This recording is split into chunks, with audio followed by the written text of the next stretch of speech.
Hoy vamos a ver conceptos muy interesantes, vamos a darles resultados de ejercicios muy interesantes. Espero también que puedan participar los docentes, los administrativos que están en esta sesión. Como lo vimos la vez pasada, es bueno que tengamos claro que la red neuronal, que también analiza los textos, pues es una fábrica de decisiones. Nosotros, digamos, para entenderlo de manera sencilla, imaginémosla como en esta fábrica que va a entrar una materia prima, o sea, estos muchos miles de textos que tenemos, ¿cierto?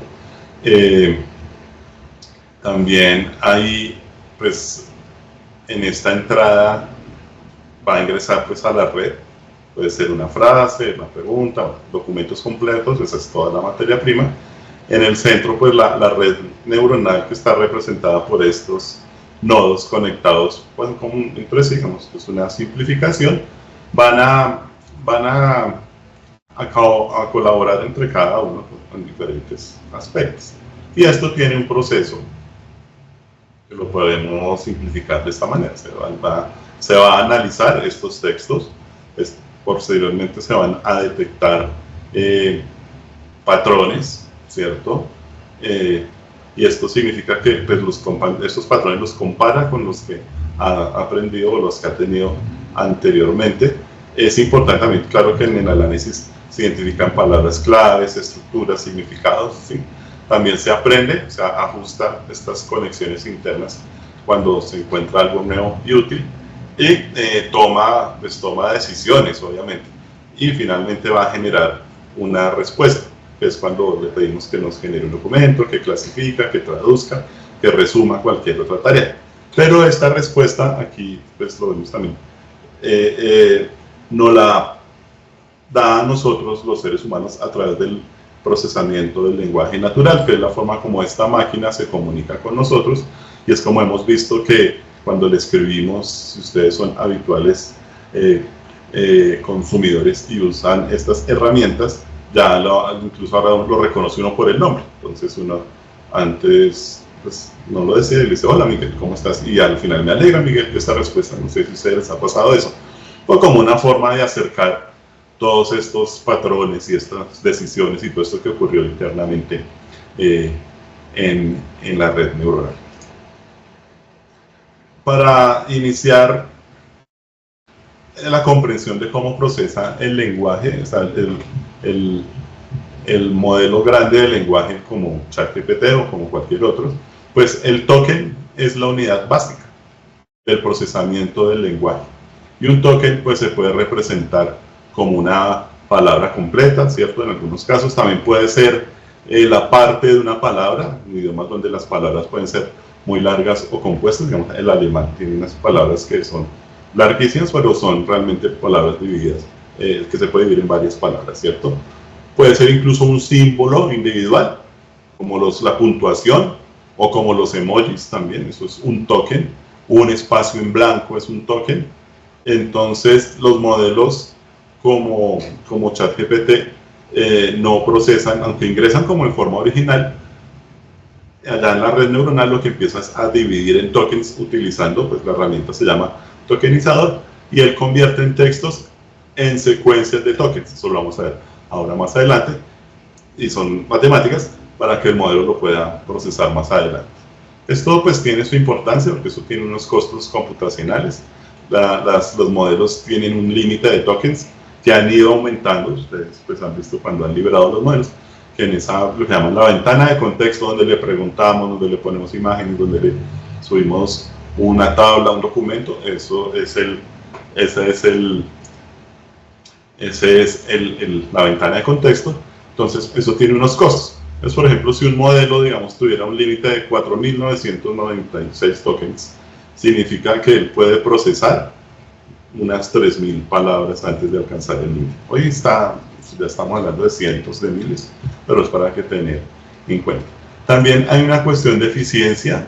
Al dividir el texto en tokens, el modelo puede trabajar con fragmentos más pequeños en lugar de palabras completas.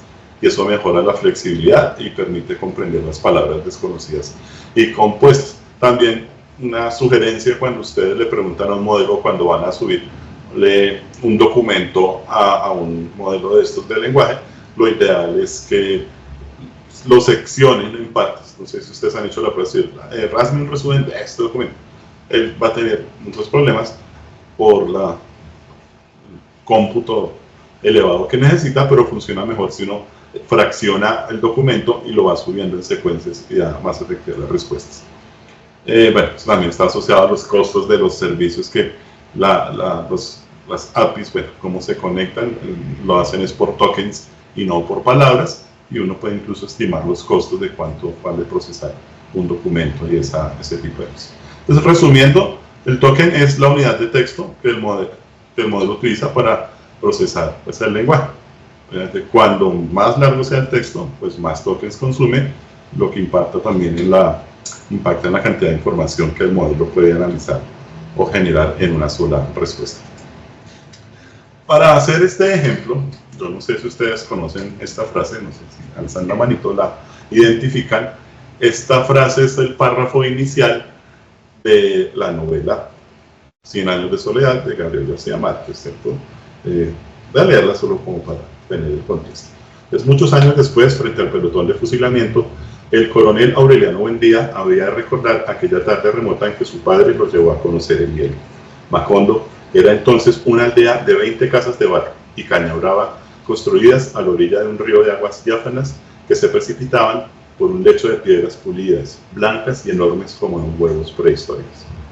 El mundo era tan reciente que muchas cosas carecían de nombre y para mencionarlas había que señalarlas con el dedo. Este párrafo va a ser con el que vamos a trabajar toda esta sesión porque vamos a hacer muchos ejercicios, muchos cambios, muchas identificaciones interesantes.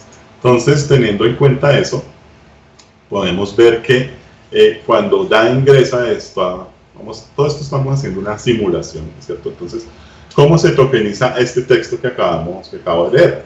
Hay un proceso que es en separación de palabras más signos de puntuación, como lo vemos aquí en esta parte verde, y el resultado es que tenemos 93 tokens identificados en este fragmento, ¿cierto? Entonces, vemos que cada palabra, los signos de puntuación, de hecho, en la tokenización, las comas, pues es un token, pero es un token que aunque se repite, no lo va a duplicar. No sé si me entienden, digamos, muchas preposiciones o proposiciones o artículos como el de, una, cosas así, también pues tienen como esa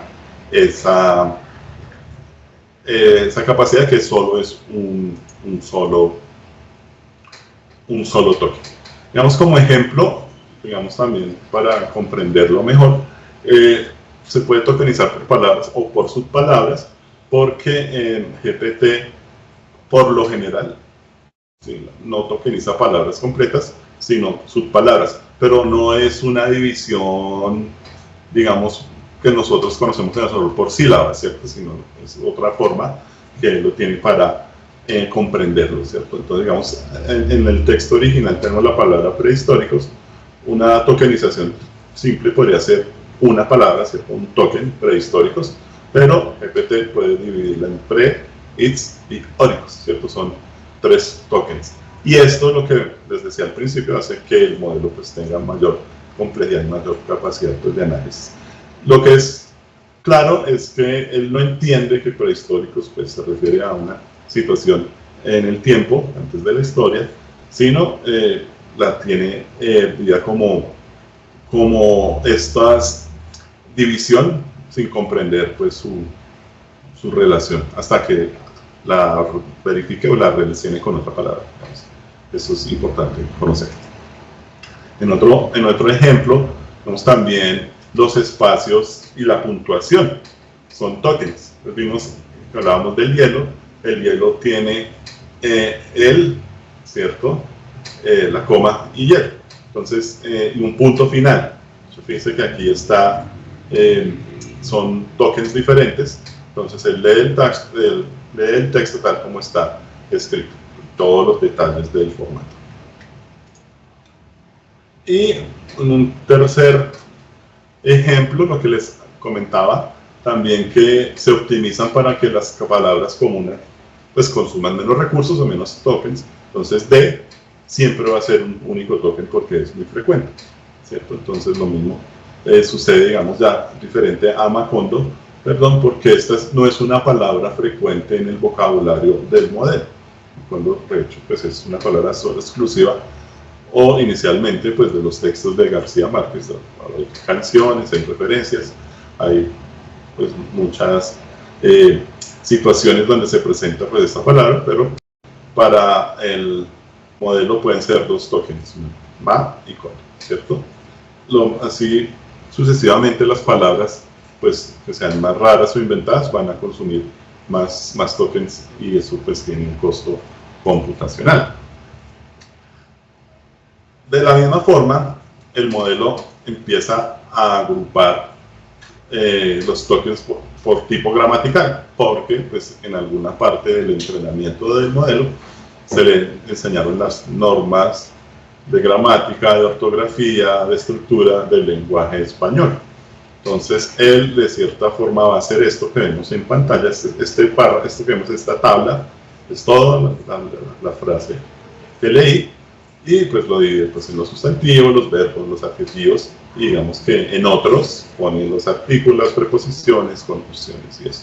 Dándole, incluso aquí ya podemos hablar de pesos de pesos en el texto, o sea, tiene mayor relevancia pues los verbos y los sustantivos y los adjetivos que las preposiciones. Él va haciendo ese almacenamiento de esa forma. Y vamos a ver algo muy interesante, a su vez que el token, pues ya tenemos una edición por tokens, sí o sí el modelo va a asignarles unos valores matemáticos. Aquí podemos ver que, bueno, esta es una simulación como en un plano cartesiano, aquí en esta parte, con X y Y, como unas representaciones que se llaman embeddings en 2D, ahora les explico qué es embedding, y esto, digamos, sirve para explicar cómo el modelo de lenguaje transformó todas estas letras, estas palabras, estas frases, en un punto en el espacio pues, matemático, y ahí es donde empieza a analizar similitudes y relaciones semánticas. Aquí a este lado está una parte, pues no está completo, que son 93, pero fíjense que ya empieza a generar unos valores en X, o sea, aquí tiene muchos decimales, pero una asignación matemática y una representación en este espacio. Y es donde se empiezan a hacer las relaciones semánticas. Entonces, pasamos del texto a la matemática. Y la idea de comprender esto es que el modelo no solo procesa palabras aisladas, sino que también las representa en un espacio donde se identifican funciones y relaciones. Pues, pura matemática, ¿cierto? Cuando hablamos de embeddings, ¿cierto? Hay embeddings de 2 dimensiones y de 3 dimensiones, pero realmente son una manera de representar estas palabras, como lo vimos, en vectores, ¿sí? Vectores, digamos que es, si alguien de matemáticas, disculpa la definición, digamos que es una entidad, es un elemento, es una flecha, pues, que tiene una dirección, una magnitud y un sentido. Y es lo que se representa, pues, en este espacio. Entonces, ya en lugar de tratar las palabras como letras, los modelos las transforman en puntos de coordenadas, como vimos que aparece en un mapa. Y en 2D, pues, ya lo que acabamos de explicar, se representa con 2 números, X y Y, y las coordenadas. Y pues en realidad pues los modelos como ChatGPT, aquí lo hicimos en 2 dimensiones, digamos, porque es lo más fácil de representar, pero pues tienen muchas dimensiones. Puede tener 168, 1024 o más dimensiones de texto, es lo que es como el peso del texto. Entonces el embedding pues es una forma simplificada de visualizar esas relaciones entre palabras. Digamos, acá podemos ver un ejemplo que en cercanía, digamos, padre e hijo están más cerca que padre y piedra. Digamos que nosotros mentalmente, si hacemos esa relación, pues, aunque pues, inician, digamos, padre y piedra, inician pues, con P y eso, nuestro cerebro lo procesa de una forma.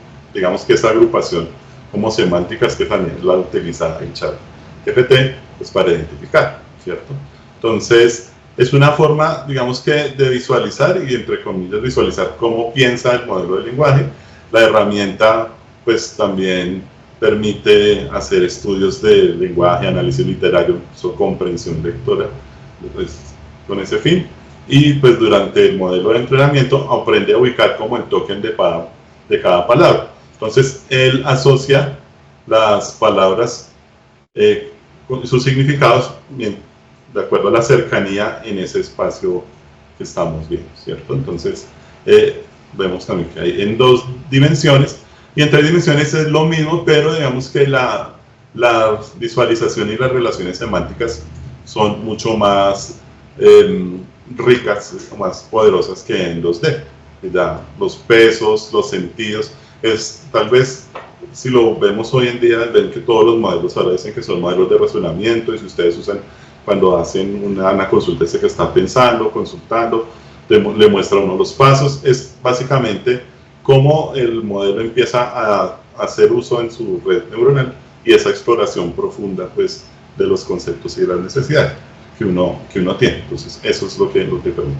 Fíjense, tanto así que es complejo que pasamos de esta tabla que tenía acá, muy sencillita, a esta en la que están los valores simulados. Fíjense que son tantos, no me ocupo los 93, pero que son los para dimensionar la cantidad de datos que tiene los tokens de texto de esta frase, como si fueran un espacio 3D. Esto lo podemos visualizar. Vamos a verlo de esta forma. Si lo ven. Esta es una visualización 3D de este párrafo que leímos, y son esta tabla que acabo de mostrarles en un espacio tridimensional. Esto es una simulación, esto es una representación, pero si ustedes se fijan, ven que las palabras tienen como un punto. Bueno, esto es lo que es el vector, en una dirección, una magnitud y un sentido, y unas están más cerca de otra. Uno puede empezar a mirar las relaciones semánticas que puede tener esta frase, ¿cierto? Esto como es una representación, obviamente, pero solo quiero que nos llevemos en mente que estos son solo ese párrafo con esos 93 tokens. Imagínense la dimensión o cómo es la exploración de una red neuronal en cosas mucho más complejas. Entonces, es cuando consultamos y le ponemos, por favor, hazme tal cosa, realmente él viene a un sistema de embeddings y de estas relaciones para empezar a construir la respuesta. Es básicamente, si uno pudiera definir qué es ChatGPT, a mí me gusta una definición que vi en alguna conferencia, que es como una calculadora de palabras o una predicción de palabras basada en la cercanía, en la relación semántica y ese tipo de cosas. Nosotros vamos dentro de poco, pues les vamos a enviar como una cápsula que hicimos acerca de lo predictivo en la IA. Lo predictivo en la IA, ustedes no sé si lo ven en redes o en muchas noticias, que dice que la IA, según la IA, este va a ser el próximo papa, este va a ser el próximo ganador del mundial, tal cosa. No sé si ven mucho eso todo el tiempo, ese tipo de noticias, basada en una errónea concepción de lo predictivo. Lo predictivo no es que este ChatGPT sea un oráculo que nos adivine el futuro y que pueda llegar, sino lo predictivo. La palabra predictiva está a nivel matemático de cómo relaciona las palabras y cómo cada siguiente palabra está relacionada en este universo, en este cerebro, en esta concepción. Digamos que esto fue llevado pues de la tabla a esta representación visual. Pues quería que ustedes pudieran tener también como claro la importancia de las matemáticas en este proceso de texto aquí en ChatGPT. Esto, pues finalmente la aplicación de comprenderlo de esta manera es que nos da la posibilidad de entender que el modelo pues no piensa, lo que hace es, siempre pongo entre comillas y lo hemos usado así, es una relación de todos estos datos para generar una respuesta, para tener la similitud semántica y la coherencia. Entonces, obviamente esto tiene pues esta condición. En nuestra conferencia, que la titulábamos también desde el análisis de patrones, una vez, digamos, asimilado como esta concepción, vamos a ver dos términos. perplejidad y burstiness. Burstiness, que es palabra difícil de pronunciar. Pero, ¿realmente qué son? Son una serie de métricas que permiten analizar la predictibilidad y la variabilidad de un texto, ayudando a identificar si fue escrito, digamos, por nosotros, por un ser humano, o por un modelo de inteligencia artificial. Entonces, ¿cómo funciona esto? Esto, digamos que por definición, vimos que la métrica va a empezar a mirar cuál es la probabilidad que tiene el modelo de predecir la siguiente palabra en la secuencia. Como lo vimos que es matemático, en este modelo que acabamos de ver, pues esa relación pues tiene un concepto que es de alta perplejidad y baja perplejidad.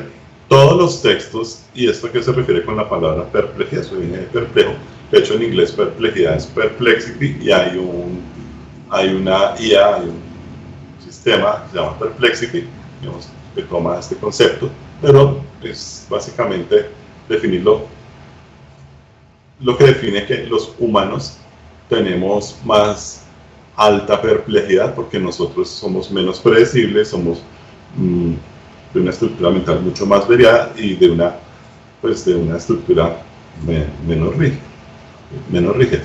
La baja perplejidad, todos los textos que genera las IAs, y bueno, siendo una generalización, una IA pues en el funcionamiento básico de hacer un resumen, ¿sí?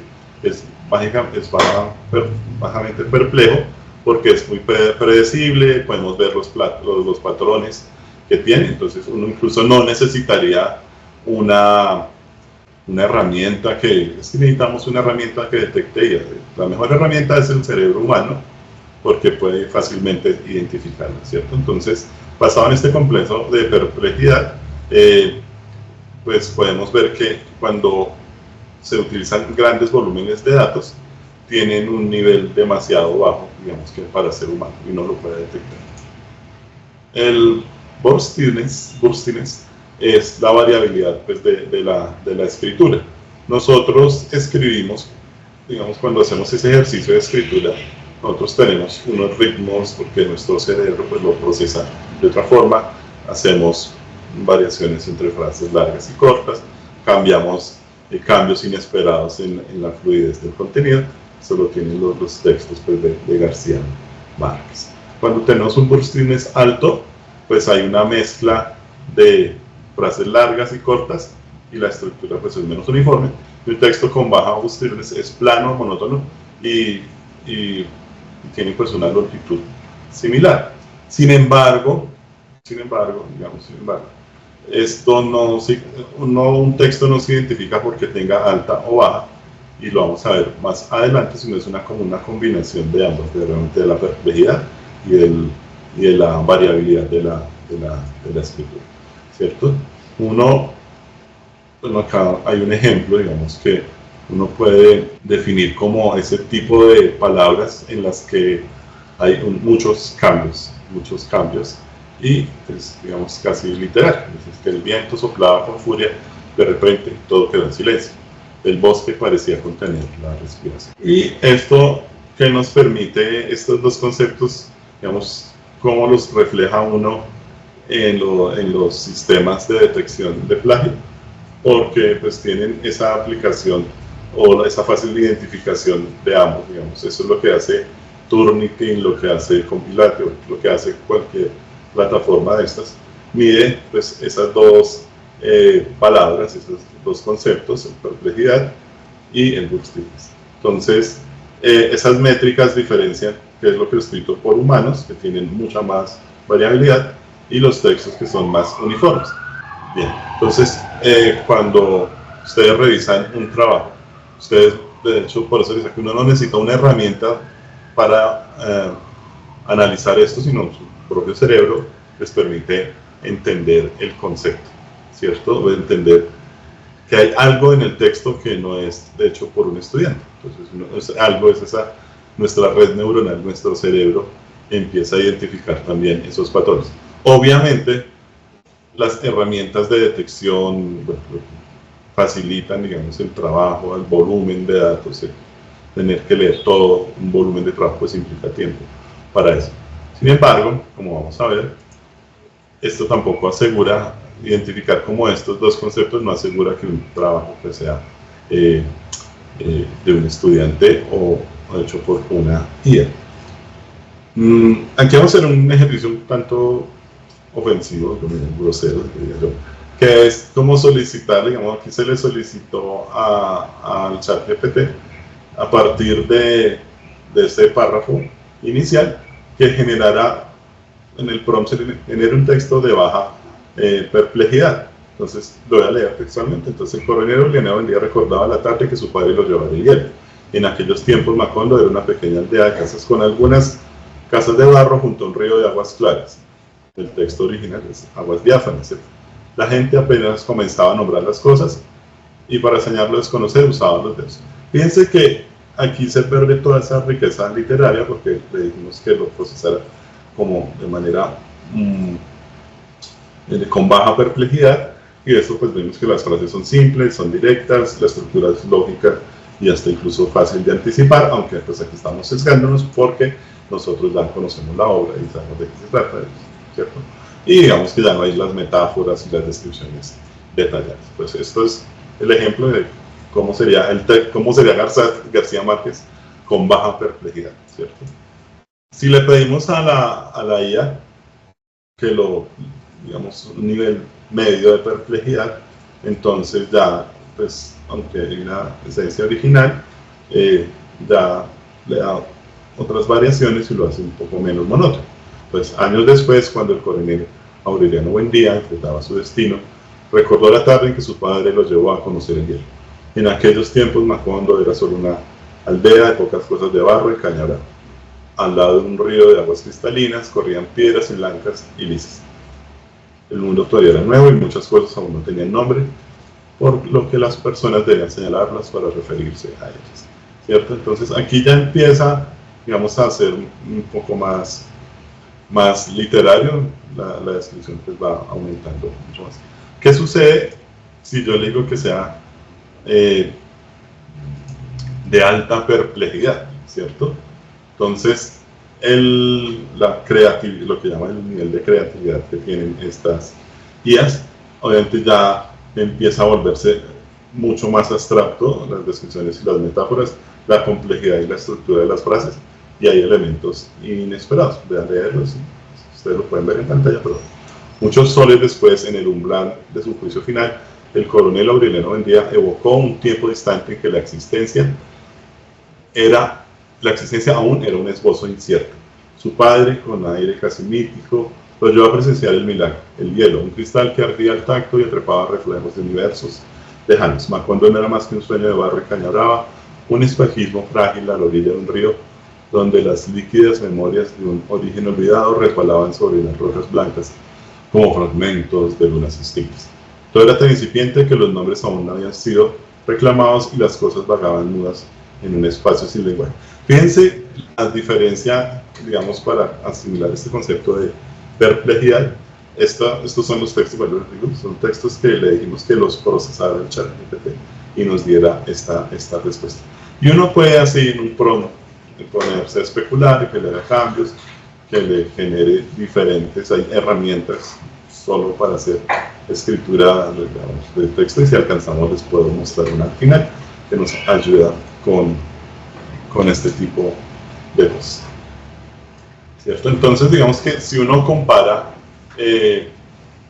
los niveles de perplejidad que acabamos de ver, ¿cierto? Uno dice que pues, de la baja perplejidad, pues predecible, el lenguaje sencillo, la media pues ya empieza a volverse un lenguaje más estructurado, y la alta perplejidad le da un cambio total, casi inentendible, si ustedes empiezan a leerlo, es absolutamente, es una literatura un poco más compleja y de significados más diferentes de asimilar, y digamos que esto, digamos, estamos siendo atrevidos con el Nobel.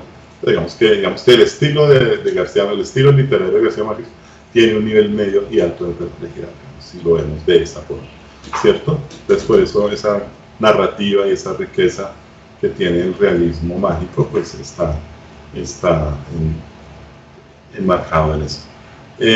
Hay herramientas que miden el burstines del párrafo y le da un valor numérico también. Entonces esto es un atrevimiento, pero para el ejemplo creo que nos permite, y para la comprensión de los conceptos nos permite entender. Y le da un burstines de 0.245 y ahora vamos a ver una tabla que significa esto. Entonces dice que hay variabilidad en la longitud de las frases, pero no hay cambios extremos, ¿cierto? Y esta es la escala de Burst-Stiglitz que se maneja, pues va entre 0 y 1. Esto también, de cierta forma, en algunos modelos los habla como la creatividad, la escala de creatividad, y uno en un prompt puede darle un valor. De hecho, ustedes pues, no los voy a repetir, pero vemos que está entre 0, ¿sí? Que es desde lo monótono, uniformes, ¿cierto?, hasta la variabilidad extrema, ¿cierto? Entonces ya lo pone como escritura experimental, surrealista, términos altamente fragmentados. Y si ustedes hacen pruebas, ustedes pueden decirle en un prompt, por favor generen un texto con un valor específico, ustedes van a comprobar esto que estamos acá. Bien, pues sería chévere hacer ese ejercicio para probar qué tan cierto es esto. Pero fíjense que, como hemos visto, esta construcción del lenguaje y del texto que tiene estas herramientas es realmente la matemática, y pues lo vemos pues de esta forma. Entonces es interesante la relación que tiene, o la forma de medir a este nivel los textos. Basado en lo anterior, ¿cierto? Ya uno puede como establecer ciertos niveles de Burst-Stiglitz en textos académicos y científicos con esta tabla. Entonces, los textos, papers científicos, los artículos de la revista, los artículos indexados, pues están en este rango del 0.1 al 0.2, los ensayos de divulgación científica van del 0.2 al 0.3, y los textos mixtos y anecdóticos que están en este nivel, del 0.3 al 0.4. Algo aquí muy importante es que, si se dan cuenta, los textos científicos tienen un Burst-Stiglitz bajo o moderado. Digo que pues obviamente tiene que ser una estructura formal, predecible, con precisión y claridad. ¿Sí? Su enfoque está más dado pues a exponer un concepto que a lo narrativo. Y derivado de esto, y eso sí es importante, digamos que este sí es el dato, es que muchas veces los detectores de IA pueden confundir estos textos con textos generados por IA, ¿cierto? Porque pues al ser bajo, pues los patrones pues, los asumen como eso. Entonces esto es súper clave, porque al tener esta condición de Burst-Stiglitz bajo, es altamente probable que un detector de IA, el que usen compilatorio Turing, que quiera, va a decir que el texto está generado por IA. Y uno encuentra en redes, lo he visto en varias publicaciones en X, en Twitter, donde llevo escribiendo este documento un mes, estoy trasnochado de esto, le he dedicado tantas horas, lo pasé por un detector que me dice que el 92% es generado por IA. Y obviamente es lo que se denomina un falso positivo, porque pues al tener una estructura de texto científico, obviamente tiene un patrón de texto que lo relaciona con eso. Entonces, por eso la efectividad de las herramientas puede ser cuestionable, y vamos a verlo pues más adelante. Tengo una parte solo de herramientas en ese sentido. Entonces, digamos que aclarando ese tipo aclarado estos dos conceptos, y sabemos que los detectores de IA pueden generar falsos positivos. En esta siguiente parte quiero hablarles, no sé si tienen preguntas de la parte anterior, si no, pues nos las hacen saber en el chat o al final. Tenemos, que es parte también de la sesión, cuáles son los desafíos y oportunidades que se presentan con la inteligencia artificial. Nosotros ya desde el semestre pasado estamos trabajando en una estrategia de declaración de IA en trabajos académicos. Sin embargo, pues este fenómeno, digamos, aquí se usa esta palabra un tanto estrambótica, chatgptizados, ¿cierto?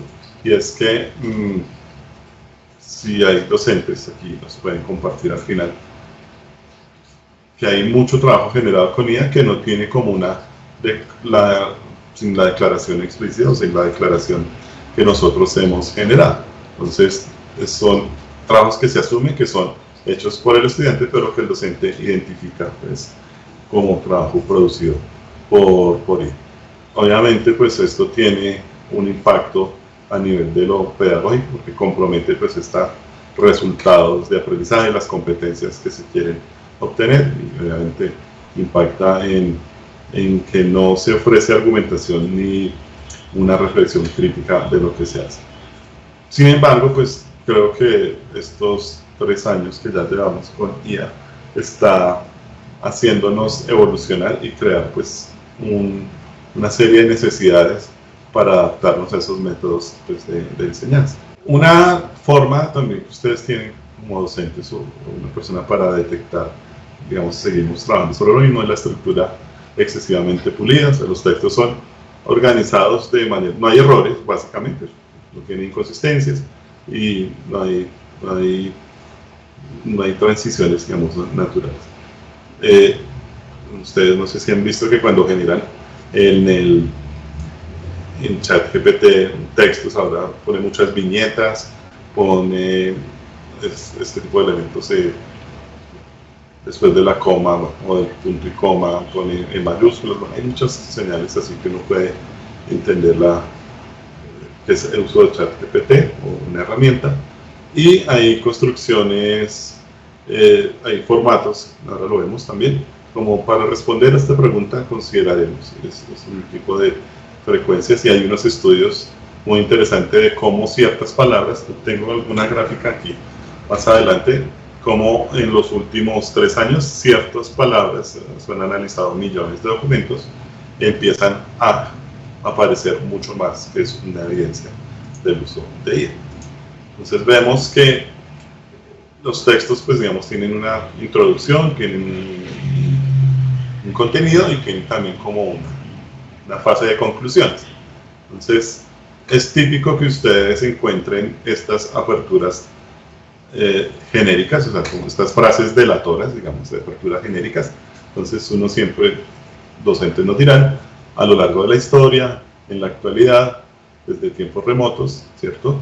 También hay fórmulas predecibles como cabe destacar que el presente trabajo tiene como objetivo, es importante señalar que, entonces se han identificado y otras de automatización que indican que realmente está automatizado. El siguiente ensayo abordará desde una perspectiva general, no sé si ustedes han identificado ese tipo de elementos. También tenemos patrones, ya esto fue como del inicio, de la introducción de los textos, pero en el desarrollo del contenido uno encuentra los conectores de este estilo, estos conectores impersonales como asimismo, por otro lado, en primer lugar, digamos, no son mecánicos, realmente no tienen ninguna coherencia.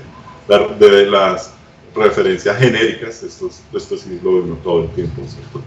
De acuerdo con diversos autores, según la Real Academia de la Lengua, pero no se especifica, ¿cierto? Vemos la ausencia de matrices. El texto es tan plano que no hay, pues, no hay una contextualización ni giros lingüísticos personales, ese tipo de cosas.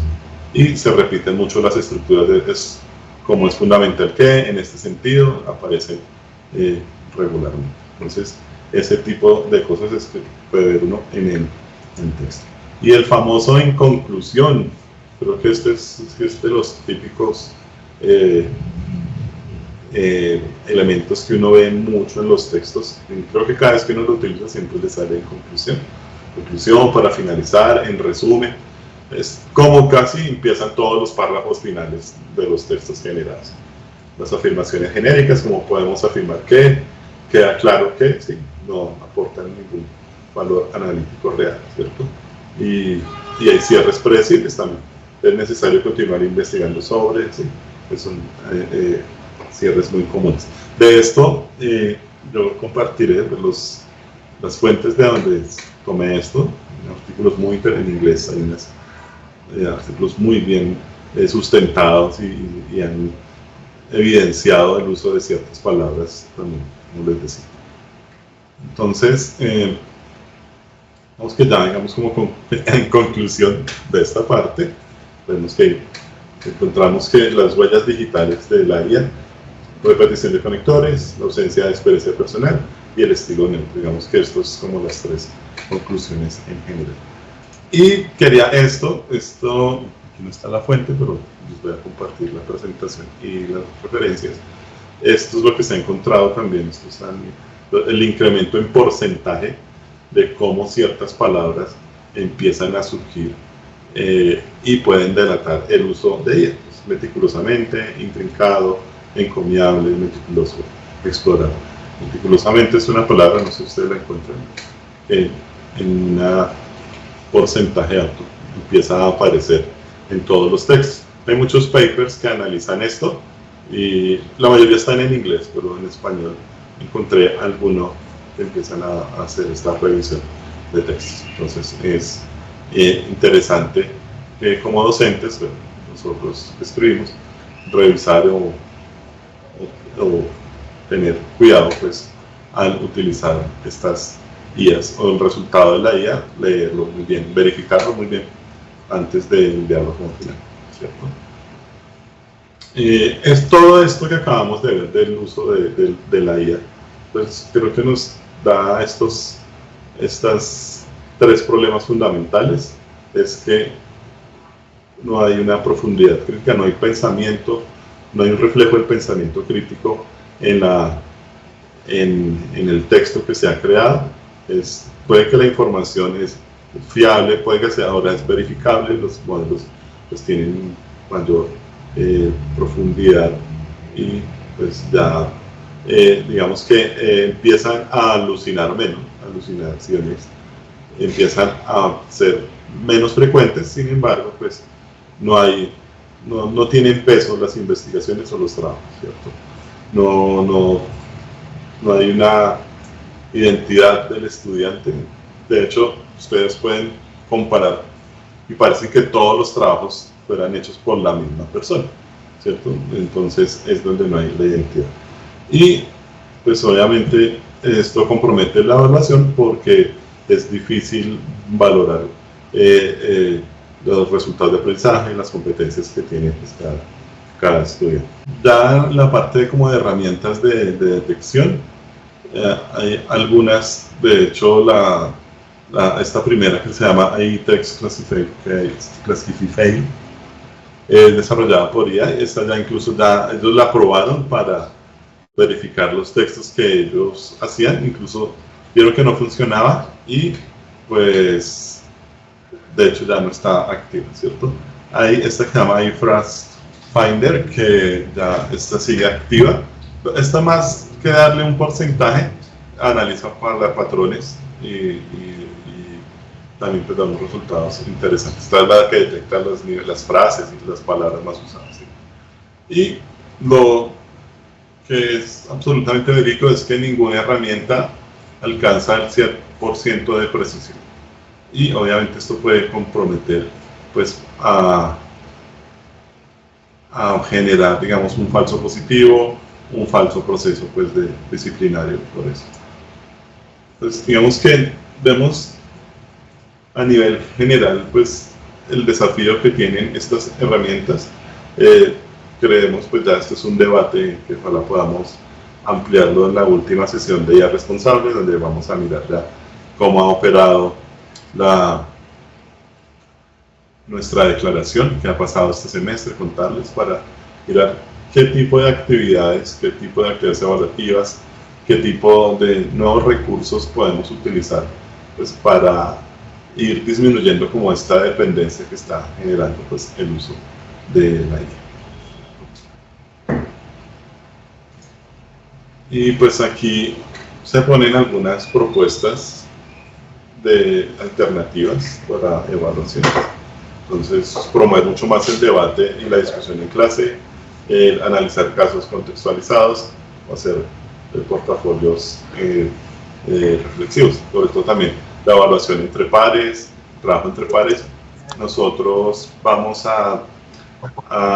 dentro de poco. No, no lo digo por gordos.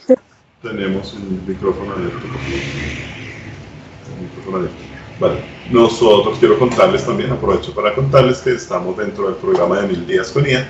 Se está haciendo un desarrollo muy interesante de un chatbot con analítica. Es una actividad de colaboración entre estudiantes apoyados con IA, desarrollo del profesor René Alejandro Lobo. Vamos a empezar un piloto que va a permitir que entre estudiantes puedan generar un proceso de pensamiento acompañados con IA, que se pueda compartir y que también se pueda evaluar entre pares. Entonces son estrategias que no es negar el uso de la IA, sino pues mirar estrategias creativas. Eso lo vamos a estar difundiendo y vamos a estar participando, pero pues vamos a mirar también en la última sesión que tengamos de reflexión de esto, que ustedes les compartan también sus propuestas también. También pues una propuesta es el enfoque de la metacognición, es promover mucho la reflexión sobre el aprendizaje como el proceso realmente, más que entreguen un resultado final, sino que se genere una estrategia de casi como un portafolio de inicio de semestre que se va haciendo con revisiones continuas y mejorada continua, en vez de que sea un documento, digamos, final, ¿cierto? Obviamente promover la explicación de las decisiones y todo lo que es la representación del proceso. Entonces, obviamente sí IA, pero con una moderación, pues, obviamente desde luego. Y creemos que esto sigue siendo parte de lo que nosotros como estrategia en Conrad Lorenz es lo que promueve pues, el uso de la IA de una forma ética. Creo que la transparencia, seguir promoviendo la construcción o el reporte de nuestra declaración de IA en escritos académicos, y también que eso tenga un propósito, eso, digamos, se crea, se almacena, pero también creo que es importante que podamos compartir esos resultados y mirar qué estrategias podamos tener respecto a eso. Y digamos ya finalmente que hay unas estadísticas muy interesantes que encontramos en otro reporte. Digamos que ya es inevitable el uso de la IA, el 60% de docentes es una realidad inevitable, no es posible evitar el uso. Muchas instituciones, en un 75%, están desarrollando políticas específicas sobre la IA en la evaluación, y el 80% de estudiantes utilizan las IAs en el trabajo académico. Entonces el reto está en que podamos hacer esta formación y como complementario a un proceso de pensamiento crítico y no como un sustituto. Digamos que hasta aquí va esta presentación. Espero que haya los conceptos que hayamos visto desde el inicio de tokenización, de cómo se generan los textos, cómo se visualizan en el espacio, toda esta parte de perplejidad y esta parte final también de cómo los retos de IA pues tengan algún impacto en ustedes. No sé si tienen alguna pregunta, quieren hacer algún comentario, cómo les pareció esta charla.